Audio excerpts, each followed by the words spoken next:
Wartawan Indonesia itu terkadang berperilaku manja. Mereka maunya serba enak saja. Yang lebih buruk lagi, wartawan itu tidak mengerti tugas pokok profesinya.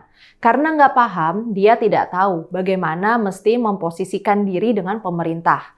Hal ini berkaitan dengan adanya usulan dari sekelompok wartawan. Usulannya agar wartawan yang telah dinyatakan kompeten mendapat gaji atau tunjangan dari pemerintah. Maklum, bisnis media sedang sulit karena pandemi COVID-19 dan sebab-sebab lain. Padahal, wartawan melalui medianya berperan penting menyebarkan informasi, juga mensosialisasikan berbagai program strategis pemerintah. Jadi, kelompok wartawan ini beranggapan wajar jika ada gaji atau tunjangan buat wartawan dari pemerintah. Tentu bukan buat semua wartawan, karena jumlahnya akan banyak sekali. Tetapi buat sebagian wartawan yang sudah dinyatakan kompeten oleh Dewan Pers. Ukuran kompeten adalah mereka sudah lulus uji kompetensi wartawan. Usulan ini kedengarannya seperti angin surga buat sejumlah wartawan. Jika pemerintah setuju dan mengabulkannya, pasti rasanya nikmat sekali. Kapan lagi akan ada tunjangan gratis seperti itu? Modal untuk memperoleh tunjangan pun tidak berat, cukup dengan lulus uji kompetensi wartawan. Uji kompetensi itu biasanya diadakan oleh organisasi profesi wartawan, seperti Persatuan Wartawan Indonesia dan Aliansi Jurnalis Independen. Juga Ikatan Jurnalis Televisi Indonesia, Pewarta Foto Indonesia, dan sebagainya. Hasil uji kompetensi wartawan itu lalu disahkan oleh Dewan Pers. Menyadari isu ini cukup serius, organisasi profesi wartawan pun memberi respons.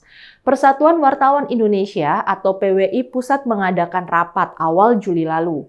Dalam rapat itu, Ketua Umum PWI Pusat atau SD Pari menolak tegas usulan itu. Pimpinan PWI menyebut ide tunjangan untuk wartawan oleh pemerintah itu keliru. Bahkan gagasan itu bisa berkembang menjadi isu yang liar. Ketua Dewan Kehormatan PWI Ilham Bintang pun bersuara.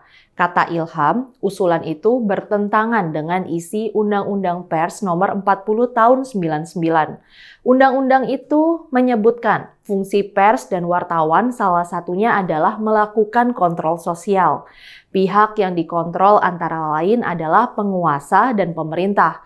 Kode etik jurnalistik yang mengatur cara pemberitaan dan perilaku jurnalis juga punya spirit yang sama. Kode etik itu tegas, melarang wartawan menerima sesuatu apapun dari sumber berita. Para pejabat pemerintah adalah termasuk sumber berita. Jadi, wartawan yang menerima tunjangan pemerintah merupakan pelanggaran berat. Bagaimana fungsi kontrol bisa jalan jika wartawan menerima gaji atau tunjangan dari pihak yang mau dikontrolnya?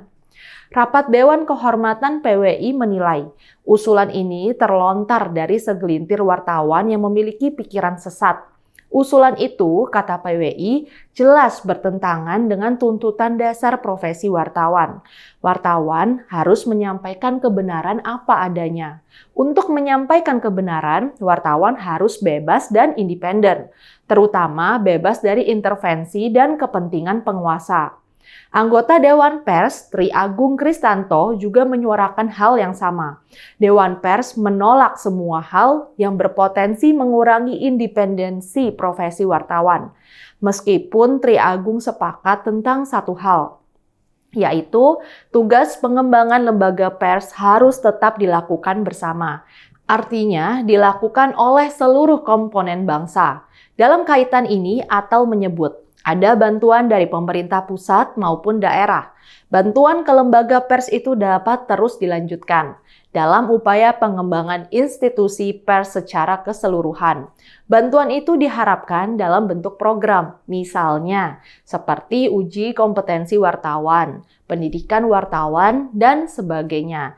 Jadi yang dibantu adalah institusi, bukan personal wartawannya, tegas Atal.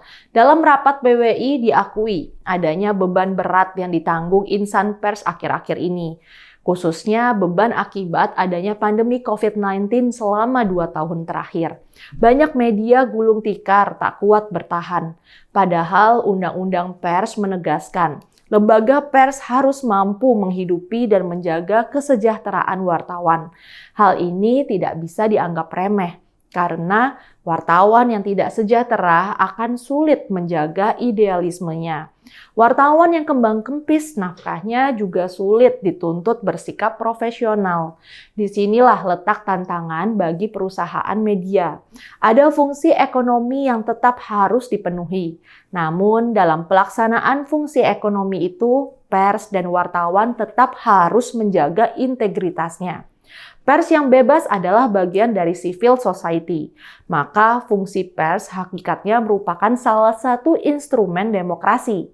Itulah sebabnya pers harus terus dijaga independensinya. Menurut Atal, bantuan pemerintah kepada pers bisa dalam bentuk pengurangan pajak, atau bisa juga dalam bentuk program-program kemitraan lainnya. Singkat kata, masih banyak pekerjaan rumah untuk pers Indonesia. Mereka harus profesional, bebas, dan independen. Ayo kita dorong pers Indonesia agar selalu menjaga independensinya. Saya, Rizka Putri, undur diri.